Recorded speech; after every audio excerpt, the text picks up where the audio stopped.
Good afternoon, everyone, and a warm welcome to Emma's Rock Metal Managers Meetup number 2. Lovely to see so many of you here. My name is Michelle Ronquillo, and I am Emma's event manager. Just a little bit about us. Within Emma, we unite music managers organizations across 16 European countries, which represent more than 3,000 managers across Europe. We've made it our mission to strengthen European managers globally through our Empower program, which encompasses education, advocacy, networking, and research. Empower is a project co-founded by the European Union. If you want to know more about us or if you want to stay up to date with the upcoming events, make sure to visit our website, follow us on social media, join our dedicated WhatsApp group, sign up to our newsletter. I will put all the links in the chat in a little bit. Within the chat, there is also a general manager's contact list where you can leave your contact details and find the details of others, so use them wisely. Also, when you log off Zoom at the end of the session, a super brief survey will pop up. Please take a moment to fill it out, as your feedback helps us massively to improve the upcoming events. I'm going to share the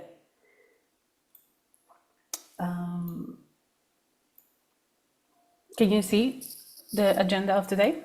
Yes. Lovely, thank you so much. So today's session is going to be moderated by Katja Balkonen, music manager and also member of the Rock and Metal Steering Committee. And at the end of the session, there will be times for your questions, so make sure to add them in the chat. If there is any question that resonates with you, just add a little heart or any emoji, so we'll make sure that it gets responded. And also, I will let you know at the end of the session that we will be opening the networking breakout rooms exclusively for music managers where you can continue the conversation. And I am going to let Katja introduce you to our lovely guests.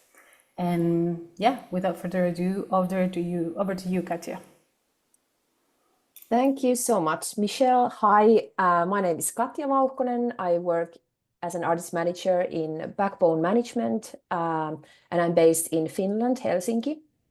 And if I could get our lovely guests also to introduce yourself, please tell who you are, where you are from, and what do you do? I'll start. Maybe Michelle can start. Yeah. Sure, no problem. I'm Michelle Stoddart, and I run Stoddart Music. We're a sync repping company based just outside London. I'm Canadian, but I've lived in the UK 25 years now and worked in sync pretty much the whole time I've been in the UK, so about 25 years now. Yeah. Cool. Thanks for Hello, having me. I'm Matt.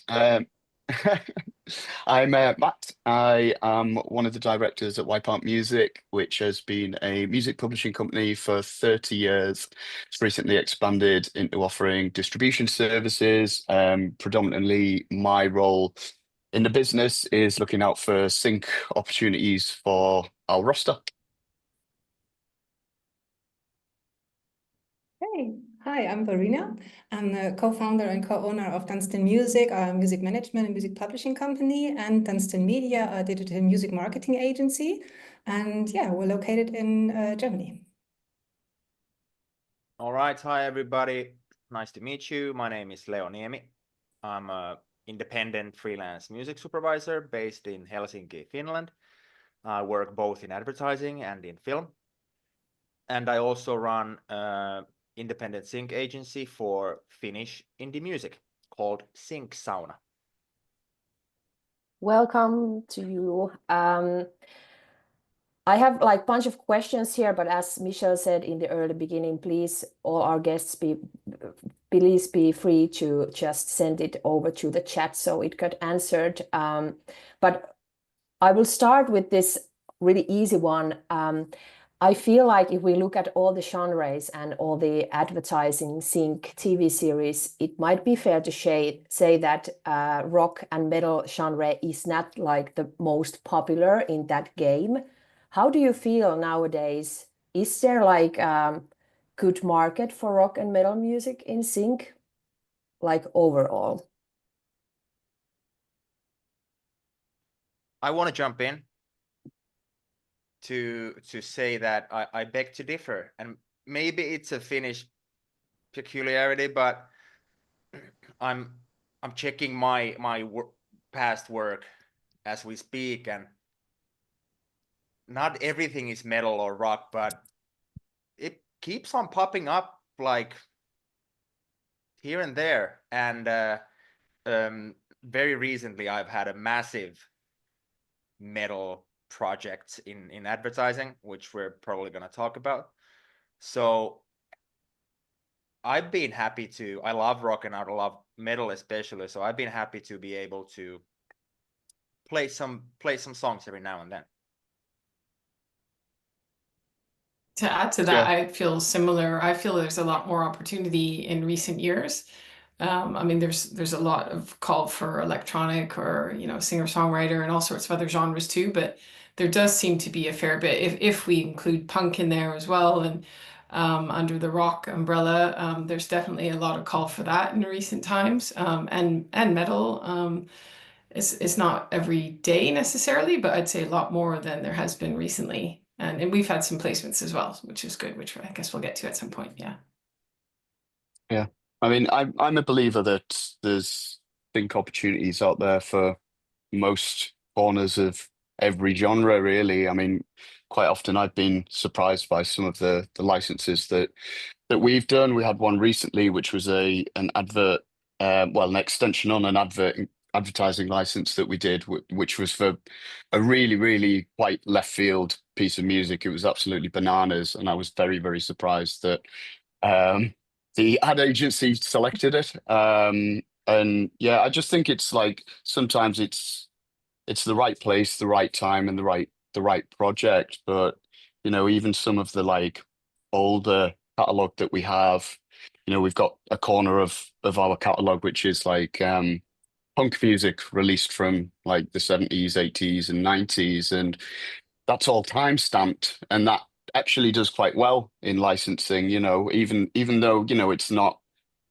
household, you know, we don't have the Sex Pistols catalog or the Buzzcocks or the Ramones, but quite often there's projects out there that need that kind of, you know, authentic sound. They maybe don't have the budget to license the Buzzcocks, so they'll come to us to license that music. So yeah, I think the nice thing about sync is that it's not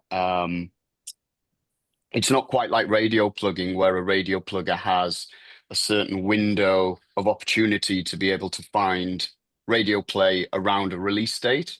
With sync, and certainly with our catalog, you know, sometimes it is a bit of a longer battle to find the placements for an artist, but I never really lose hope that there are opportunities that will arise for them. I think it's all said. Yeah, but I'm so happy about this answer that like there is a market, and it's like it's getting bigger also. Can you please maybe Verena, maybe you could go us through, like walk us through how is the process, like how can a manager or artist can get their music to an ad or a game, or how what are the steps on your point of view? I think there are several ways. So I love working with a bunch of sync agencies to just gain more opportunities to pitch music and get briefings and be up to date. And I think what is really, really important to be prepared. So maybe have disco playlists ready, have descriptions, have instrumentals, stems, clean metadata is so important, lyrics, and especially a mobile number where they can reach out in urgent cases. So it's a pity that a lot of sync licenses won't happen because of just they are not they're not answering the phone when it's important. So. How about maybe this is one from Michelle. Is it like when you start working with a certain music or a certain project, is it like you first have the project and then you actually try to find the certain music to it, or how does that how do the match happen?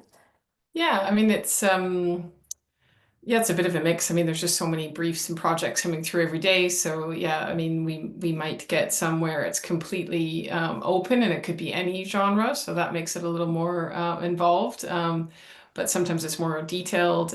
So it's really a mix. So as Verena said there, like just for us as sync reps, it's about making sure we have all the tools. So like if people have sent whoever we're representing, if they've sent us the vocal versions and instrumentals, ideally lyrics. Even just knowing stems are available, I think, is a key thing as well for us because so many people are asking for stems these days. So it's just making sure we have everything to hand. There's just so many projects that we're just pitching all day long. So it's for us, it's just having it. We use Disco as well. I think it's quite commonly used. Although there are other tools out there, it's a big one that a lot of the industry use. So just having everything to hand really is key. And then we do our own tagging as well in Disco. I mean, if people have already tagged something, then we can ingest that into our system, but we add a lot more of our own moods and themes and various information that help us search. But sometimes I'll read a brief and immediately think of, 5 or 10 artists. But other times that metadata is key. So having as much metadata there is really helpful for when we have to do more broad search. So, yeah. Yeah, thank you. No worries. How about Leo? You said that you also have like this, of course, it's for all indie music, Sync Sauna. How do you get your clients, like the ones who make the music? Oh, how do I find the people Yeah, who I represent and yeah. I represent? So the main idea for Sync Sauna, the catalog I run, was initially gathering Finnish indie music into a sort of like a one-stop shop. And I'd say that is still definitely the main brand of Sync Sauna. So I actually started just looking at the list of Finnish indie labels in the Finnish Indie Label Association. And obviously working as a supervisor as well, and being a music lover in general, I know a lot of musicians, and I just reached out to them. I just called and I just emailed them, and it was really easy to get people interested, but it was really tough to get the music files and the tags and make everything ready for music supervisors, which is something Michelle talked about previously. So yeah, I think these kinds of sessions that we're having now are very important because so many great artists and bands make such a great music, but to make that great music syncable, you need to sort of push through so many thresholds, like being available, pitching it, having your metadata, having your contact info, etc., etc., etc. How do you feel, Matthew, if there's an artist and the manager, like, well, now there's managers, like the artist team, is it helpful for them start calling you like daily basis that, do you have anything? Do you have anything? Or should it, how does it actually work in that sense? Like if their roster or the music catalog is already under your company, we just need to wait. Or Yeah. is there anything you can do? Yeah, it's tricky. I mean everyone's kind of echoed the importance of getting everything, all the assets in line, like right at the beginning. So that's something we do right at the start of the relationship.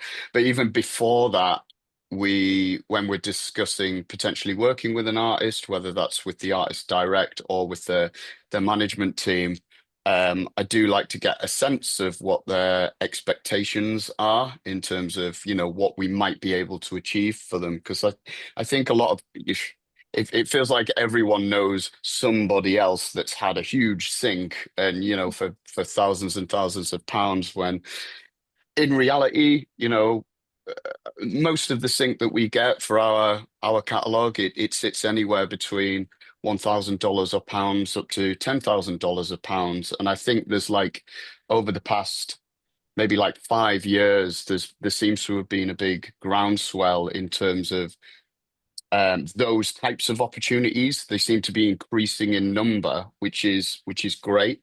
But yeah, having a kind of getting a level of expectation and kind of, you know, educating sometimes the manager or the artist that like, look, this might take a while, and I'm usually quite open in saying to them, look, like for some artists, we'll work with them, and within the first couple of months, we'll achieve a sync, and that's great. It makes me very happy. It makes us look very good. But for other artists, we might have worked with them for 5 or 6 years and nothing's come through. But you know, that doesn't mean the work stops on our end. You know, our catalog's not so big that we need to start excluding artists from certain pitches. But yeah, we do get the odd artist or manager who it seems like every time they email me, it might be about something completely different. You know, there's a lot of different strands to music publishing, but they'll end every email with, "And is there any news on any potential sync?" And it's like, well, you know, if I've not told you about it, then probably not. But I I kind of understand why they ask, because I mean, we as a company, we don't every time I pitch a song for a project, I don't get in touch with the artist or management to say I have pitched this, unless I feel like it's going to be something potentially, you know, contentious further down the line. I'll just pitch the music, and then if there are any even tentative bites or interest from the music supervisor, then I'll contact the artist and management to say, hey, this is looking like the, you know, the bones of the deal. This is the project. If this goes further down the line, are you happy with it? But otherwise, you know, they are a little bit in the dark as to what I'm doing. So, you know, if they do ask me about licensing, I'm happy to say, oh, well, we've pitched for this, and this over the past few months. But yeah, otherwise they don't hear much. Yeah, they just need to wait. Yeah. Yeah. I And then asked sorry, you sorry, that. Yeah. just to jump in though on the like the like, is there anything additional like a management or artist can do? I mean, I'm a firm believer in like, if you can make a fan out of a music supervisor, then at some point it can increase the chances that they'll come to you for a license. So if you know, we send out all of the kind of new release stuff, and if I get some feedback from a music supervisor to say, hey, I really like this, I'll, you know, wherever they're based, whether it's Berlin or London, I'll look up and I'll see, okay, well, they've got a show in London in, you know, in the next couple of months. Do you want to go to that? And so I'll contact the manager, and, you know, and I'll try and connect the dots a little bit in terms of, because some music supervisors do like to be, you know, they're genuinely fascinated with artists and the music and how it's made. And, you know, even things like if the manager can facilitate even just a small chat with the music supervisor and the artist at the gig or after the show, you know, I think that goes quite a long way in terms of, because music supervisors at any given point are working on projects that some of them we know, you know, really well, but they might say to me, I only need classical music for this project, and that's what I'm working on for the next 18 months. But then after 19 months, they might get in touch and say, hey, I want some rock and metal music. Here's the parameters. This is the usage. Have you got anything to pitch? And at that point, you know, if they've been to some shows by particular artists on our roster, then I can kind of, you know, it's a little bit of a lever, I suppose. Yeah. I will take one question from the chat. They're asking, what is the best way to contact a music supervisor? Would someone want to answer? I mean, when I first started working at Wipeout Music, I basically inherited a spreadsheet of email addresses and phone numbers. And I was told to get to know these people. That was the instructions. And it was difficult initially. You do get some people that are just more receptive to people just kind of cold reaching out an email. Hello, I'm here. Here's the music that we have. Um, the hit rate can be quite low. I think longevity goes a long way. Like if you can, I obviously I haven't disappeared. So, I've been emailing certain people that I've not heard from for years. Um, and then all of a sudden I might email them a certain artist and they go, "Hey, I'm a fan of this artist." And then I know that I've kind of got an avenue to develop a relationship there.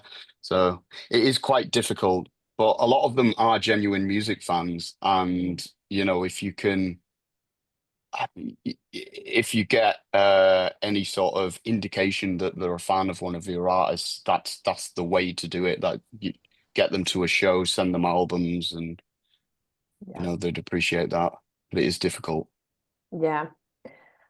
I would just add and go to as many events as possible and meeting people at events and researching because there's so many new people starting up as well. So for us, it's like, there's lots of people that, again, like what Maddie just said, like that we've known many years, but there's so many up and comers as well. So for us, it's constantly reaching out to new people and trying to build those relations. But yeah, sometimes you don't get an answer right away. You don't want to bombard too much, I think, because that Yeah. could have the opposite effect, that maybe follow up again once or something a couple of months later or something. But I do know that if it's like a follow up a week after, I think that could probably have a worse effect. But yeah, it's work in progress and so many new people to keep building relations with. So yeah, it's kind of fun though, because there's just more and more opportunity. The more people you meet and get to know, and if they become fans of your roster artist, then there's just more and more opportunity. So yeah, it's great. Absolutely. Yeah. I asked you to give us some examples of where you have used, like lately, rock or metal music. Verena, would you like to start? Yeah, so I have an example of a indie. It was more like an indie band in a cinema movie, in a romantic teen comedy movie, which was quite funny because the request came from our US sync agency, and they connected us with a music supervisor here in Germany. So it was some kind of international project for a German movie with German band, German publisher, German music supervisor, and US sync agency. So that was interesting. But another example, which makes it maybe a bit, which I thought was fascinating, was I don't know the band or the brand, but maybe some of you guys here can drop it in the chat if you have an idea what I'm talking about. But once I saw a commercial where a metal band surfs on a flying cookie through a city and ends up in the mouth of a cookie buying target customer. Sounds good. It was metal music. It was fantastic. So there is some kind of top 10 list, and I really recommend to do some research. I didn't found it, but yeah.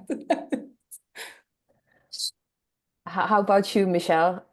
Yeah, a recent one that's just started streaming through Sky Cinema this month in the UK. It's a film. It did have a limited cinema release as well, but it's called Cleaner, The Cleaner, I think. And the brief, it was quite some time ago that we pitched on it, but they were looking for female-fronted rock, kind of specific lyrics, if it could work lyrically, something with a bit of attitude and that would suit the character. They really described the character as well and the kind of bands that might suit that character. So there was quite a lot to go on, and yeah, we put forward, well, John in my team, I must give him the credit. It was my colleague, John did it, but he put forward one of the artists that we work with called Yonica. They're Brighton, UK based band. And yeah, it got used, so that was good. And it was quite a prominent use actually as well, quite early on in the film. So that was an example, but we've recently had another one just for an older artist, more on the punk side of things, but Dead Kennedys, who we rep as well, got used in Black Mirror, in the new Black Mirror series. So, but that's more for an iconic kind of thing, whereas Yonica was more up and coming. So yeah, bit of a mix of two different things recently. Yeah. Thank you, Michelle. And how about Leo? Yeah, I was reached out by an ad agency. Their client, big supermarkets in Finland, wanted to combine metal and makeup, which is kind of, I mean, the ad agency calls it a genius idea, and I would say it's pretty smart, because metal musicians and rock musicians are known for their makeup as well. So that was the idea.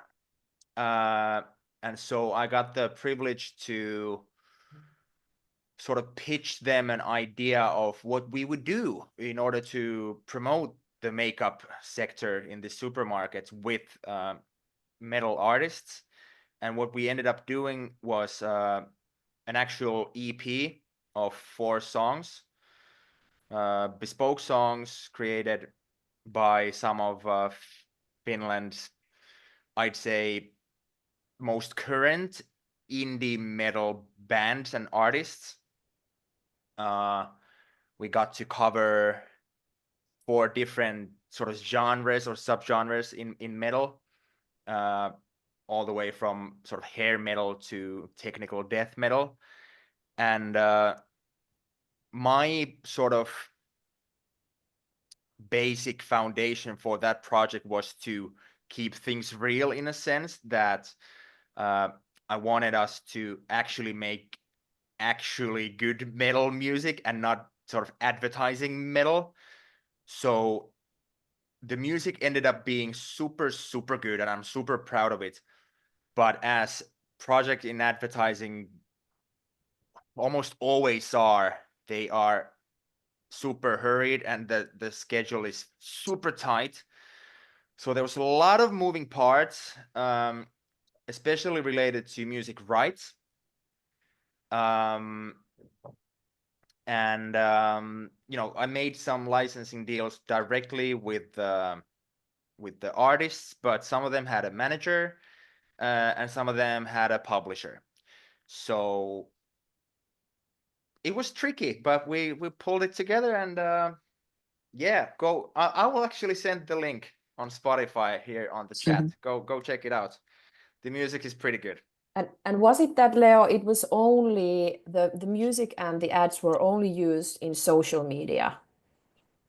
Yeah, this was not made into like a traditional big TV campaign. This was just a release on Spotify and other DSPs, and then the point was that makeup influencers would make makeup tutorials with this music, and that would get promoted on social media.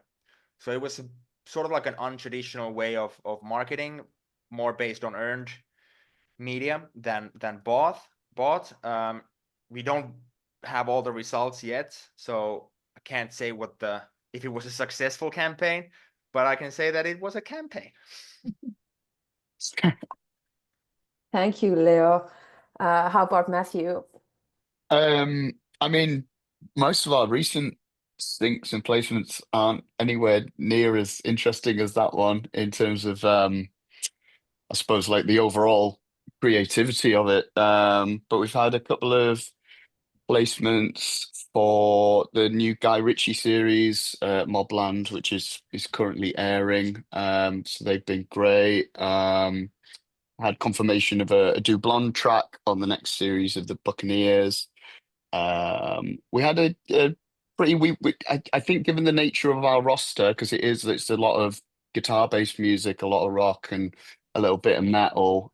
We don't get a lot of advertising, because I tend to find advertising's a bit of a different beast in terms of, unless, like, it's like a project like Leo's where they are honing in specifically on metal for, to increase or enhance the aesthetic of the advert. Um, Generally, advertisers are looking for, either something super nostalgic or familiar, a famous piece of music. So we don't get a lot of advertising, but we had a strange one recently. It's for a cat treat brand called Dreamies, and they licensed it's quite old in our catalog. It's like a surfy kind of garage rock song, which it sits alongside a kind of an animation of a guy driving a truck with all these cat treats falling out, and there's cats hanging off the side of and chasing after the truck. So that was a fun one. But yeah, in terms of like the licensing, it was just a case of negotiating. TV and film tends to be, I think, a lot more straightforward. There are certainly a lot more upfront in terms of this is our budget, this is the usage, these are the territories, here we go. Whereas advertising's a bit more complex because I feel like they're forever moving the goal. You give a quote and then they'll move the goalposts a little bit and you've got to re-quote, and usually you've kind of got to go through, several quoting rounds to get like a final figure. And there's a lot of like option things, in there, whether if the brand want to extend the advert beyond a year, this is the fee, and then they kind of break it down into territories. Whereas like a lot of TV and film licensing we do is just straight up like we need it for perpetuity worldwide, and here we go, and that's the fee. So tends to be a bit more straightforward in that sense. Thank you. Talking about fees, actually, of course, one of managers' main job is to bring money to the table for the artists. You don't have to say what project, but can you open it a little bit? Like, what are the fees that we are talking about? Like, what is, for example, the biggest fee you have gotten for the artist, or how large are the campaigns actually, like money-wise? Me to answer? Sorry. Oh, Anyone can answer, actually, if Well, I can start.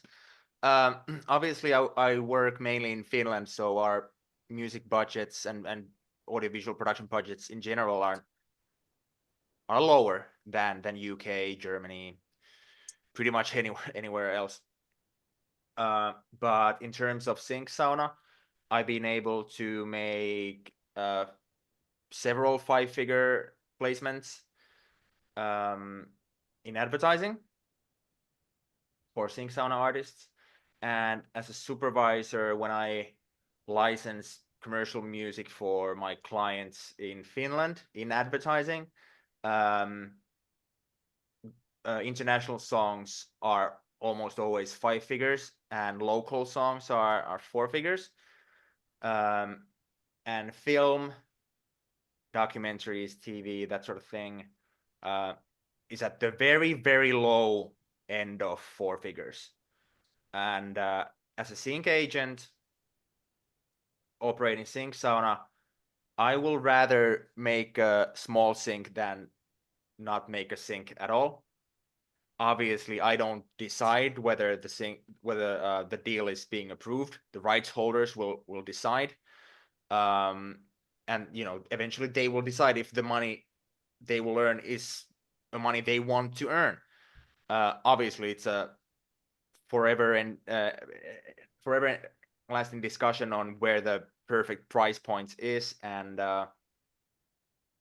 that is definitely the manager's job to bring the most money. And I'm a music supervisor, but I'm sort of like a salesperson as well, and I have a very salesy attitude in my job, so I'm very happy to negotiate. So if I ever negotiate with you, dear managers on the guest lists, I'm more than happy to do so.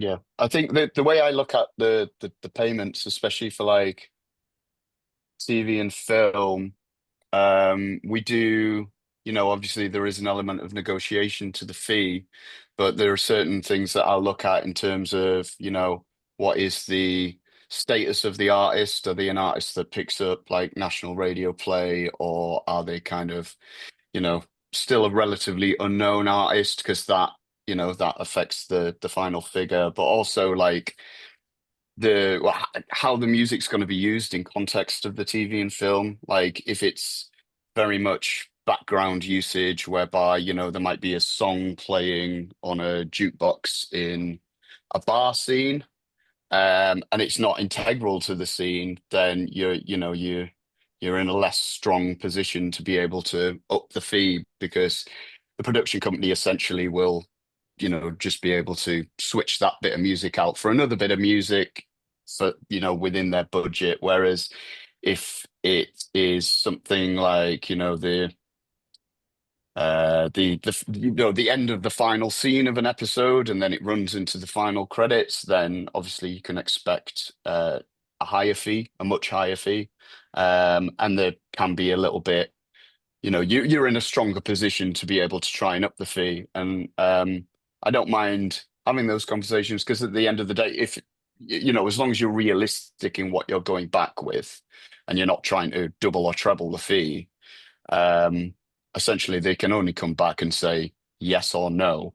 And if it's a no, then you make that decision as to whether, you know, it will benefit the artist and the management company to have that placement and have that money. And ultimately, you know, it's the artist and the manager's call on that front. But yeah, I think just being realistic in what you can expect is a good starting point, I think. Thank you. Yeah, I mean, I sorry, would just add as well. I'm sorry, I don't think anyone had said it, but just also the level of the production budgets as well. Like sometimes people can't share it, but is it a true indie project and quite a low overall production budget? Or music budget, although more and more it seems people can't share that kind of information, but at least music budgets. But yeah, so I think all those sorts of things affect things, and really how popular the artist is, because in some cases the budgets are huge. I mean, I've seen some really big fees in recent searches. But that is usually when they're wanting an instantly recognized song, like globally known.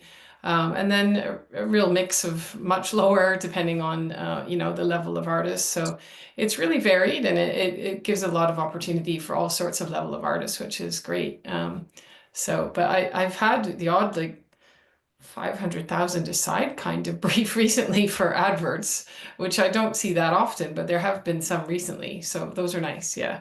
But that is going to be for the bigger names, but yeah. And then much lower than that as well, yeah. But I think you should always, as an artist manager, keep an eye on the PRO royalties you can earn on top. So it's not only the sync fee, so it can also be useful for especially newcomer artists, maybe to get a lower sync fee, but increase the reach and increase the PRO royalties by opting in a well, smaller opportunity.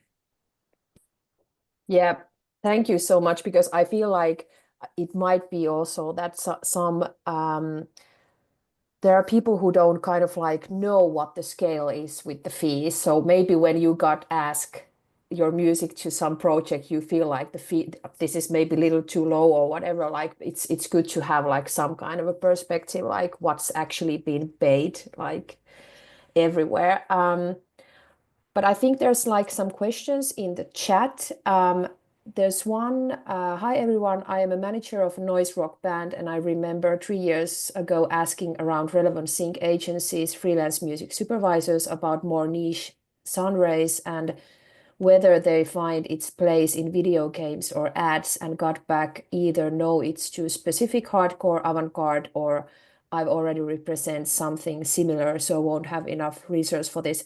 Is this still true, or did the landscape of opportunities have expanded since then?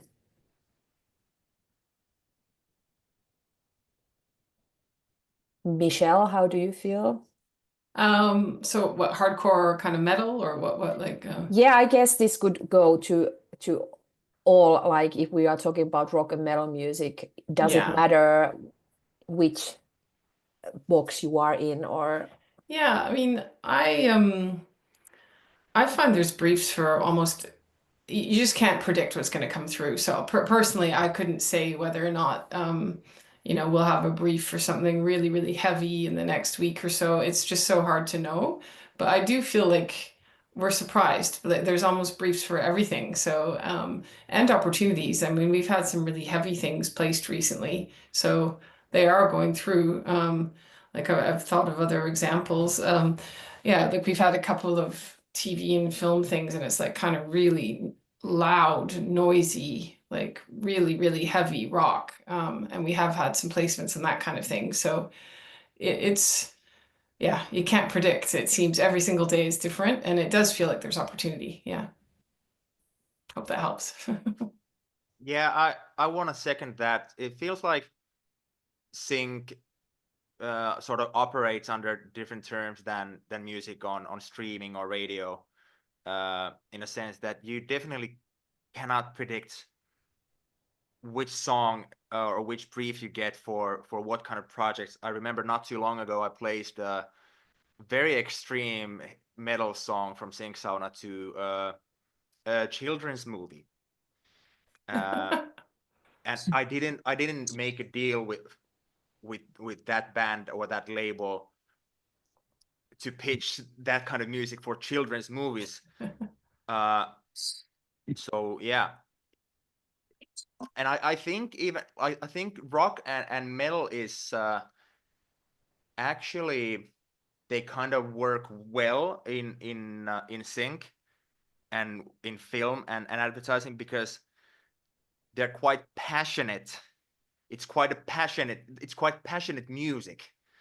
So whenever advertisers wanna be quirky or wanna exaggerate feelings, metal is there to sort of support that kind of theme. So I don't feel like being noisy. I mean, it definitely puts you in a noisy niche, but that niche is needed every now and then. I'd say one of the variables that maybe might hold a particular band back in a certain, like, maybe more niche corner, because it's such a big, like, broad blanket term, isn't it? Like, both rock and metal, and there are corners of it whereby, sorry, I've forgotten the person's name, but they referenced a noise rock band, and even within that subgenre, there's quite a wide band of what a noise rock band is or can be. And that's, and I think one of the variables that I think does or can hinder the likelihood of a sync placement is the production of the music. Because I mean, I absolutely love, like, DIY recordings, and things that sound like, some of my favorite records just sound like they've been recorded in a rehearsal room. But that's not necessarily going to translate onto a lot of TV and film production, like the music supervisors or the directors, and maybe even if it is quite extreme and noisy music, they're still quite often looking for a level of production that means it's quite it's quite punchy, and there might be just an element of, like, clarity to it. Whereas if it's just sounds like it was recorded on a 4-track Tascam, then it's unlikely, unless it's for something very, very, very specific, it's unlikely that that song will be chosen over another noise rock band, even if they're very, very similar in style and songwriting. It's unlikely that the more demo-y sounding one is going to be selected over the more kind of professional sounding, recording, I suppose. Yeah, thank you. I mean, our time is up. It's so quick. Thank you so much. Our Michelle will take the lead now. Yes, thank you so much, Matt, Verena, Leo, Michelle, and Katia, for a wonderful session.